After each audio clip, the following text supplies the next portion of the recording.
माँ से बढ़कर इस दुनिया में कोई नहीं। एक छोटे से गांव में रमेश नाम का एक लड़का रहता था। बचपन में ही उसके पिता को गुजर जाने के कारण परिवार को चलाना बहुत ही मुश्किल हो रहा था। रमेश की माँ दूसरों घरों में जाकर कुछ काम करती थी, जिससे उसे कुछ पैसे मिलते। उसी से वह किसी तरह घर का खर्च और अपने बेटे को पढ़ा लिखा रही थी। रमेश बहुत शांत स्वभाव का था और वह बहुत शर्मीला भी था। किसी से ज़्यादा बात भी नहीं करता था। एक दिन जब स्कूल से छुट्टी हुआ तो शिक्षक ने उसके हाथ में एक लिफाफा दिया और बोले, ये अपनी माँ को दे देना। जब रमेश घर पहुंचा तो उसने माँ को लिफाफा पकड़ाते हुए कहा, माँ, गुरुजी ने तुम्हारे लिए चिट्ठी भेजी है और वो बोले अपनी माँ को दे देना। जरा देखो तो इसमें क्या लिखा है। माँ ने मन ही मन चिट्ठी पढ़ी और मुस्कुराते हुए बोली, बेटा, इसमें लिखा है कि आपका बेटा पढ़ने में काफ़ी तेज और होशियार भी है। इस स्कूल के सभी बच्चों की तुलना में इसका दिमाग बहुत तेज है, इसलिए आपसे एक विनती है कि इसे किसी और स्कूल में पढ़ने के लिए भेजें। यह बात सुनकर रमेश बहुत खुश हुआ। उसका मन आत्मविश्वास से भर गया। वह मन ही मन सोच रहा था, मैं इस स्कूल में इतना तेज हूँ। लेकिन दूसरी तरफ उसको दुख भी हो रहा था। वह सोच रहा था, अब शायद इस स्कूल को छोड़ना पड़ेगा। फिर माँ ने उसका नामांकन एक दूसरे स्कूल में करा दिया। समय बीतने लगा। रमेश ने खूब मेहनत से पढ़ाई की। आगे चलकर उसने बहुत सारे परीक्षा भी दिया और वह एक परीक्षा में पास होकर ऑफिसर बन गया, जिससे उसकी माँ बहुत खुश हुई। अब रमेश की माँ बूढ़ी हो चली थी। उनकी सेहत अच्छी नहीं रहती थी और कई दिनों से बीमार भी चल रही थी।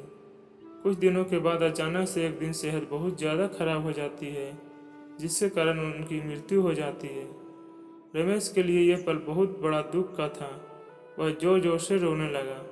उसे समझ नहीं आ रहा था कि अब अपनी माँ के बिना वो कैसे जिएगा, कैसे रहेगा। अब माँ को गुजरे कई दिन हो चुके थे। रमेश को जब भी अपनी माँ की याद आती तो वो रोने लगता।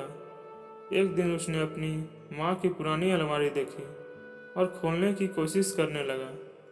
अलमारी खोलने के बाद उसने देखा कि माँ का कुछ सामान रखा हुआ है। उस अलमारी में रमेश के पुराने खिलौने और बचपन के कुछ कपड़े तक उनकी माँ ने संभाल के रखे हुए थे। रमेश एक एक कर सारी चीज़ें निकालने लगा। वह देखना चाह रहा था कि माँ ने और क्या क्या सामान इस अलमारी में रखी थी। और तभी उसकी नज़र एक पुरानी चिट्ठी पे पड़ी। दरअसल ये वही चिट्ठी थी जो गुरुजी ने माँ को 18 साल पहले दी थी। रमेश ने चिट्ठी खोली तो वह बहुत भावुक हो गया और फिर वह धीरे धीरे उसे पढ़ने लगा। चिट्ठी में लिखा था, आपको बताते हुए हमें अफसोस हो रहा है कि आपका बेटा रमेश पढ़ाई में बेहद कमज़ोर है। उसको पढ़ाई में ज़रा सा भी मन नहीं लगता। बार बार बताने के बाद भी कुछ समझ नहीं पाता और ना ही घर से कुछ पढ़ के आता है। अतः आपसे अनुरोध करते हैं कि हम इसे अपने विद्यालय में नहीं पढ़ा सकते। आपसे निवेदन है कि रमेश का नामांकन किसी दूसरे विद्यालय में कराएं या तो फिर इसे घर पर ही रखें। रमेश जानता था कि भले ही अब उनकी माँ इस दुनिया में नहीं रही, पर वो जहाँ भी रहे उनकी ममता, उनका आशीर्वाद सदा उन पर बना रहेगा। माँ से बढ़कर इस दुनिया में कुछ भी नहीं है। माँ के बराबर त्याग और तपस्या कोई नहीं कर सकता। हम पढ़ लिख लें, बड़े होकर कुछ बन जाएं, उसके लिए वो चुपचाप न जाने कितनी अपनी ज़रूरतों को मारकर हमारे शौक़ पूरा करती है। यहाँ तक कि हम कुछ भी बुरा करते हैं तो भी माँ हमारे लिए भला ही सोचती है। सचमुच माँ जैसा इस दुनिया में कोई नहीं हो सकता।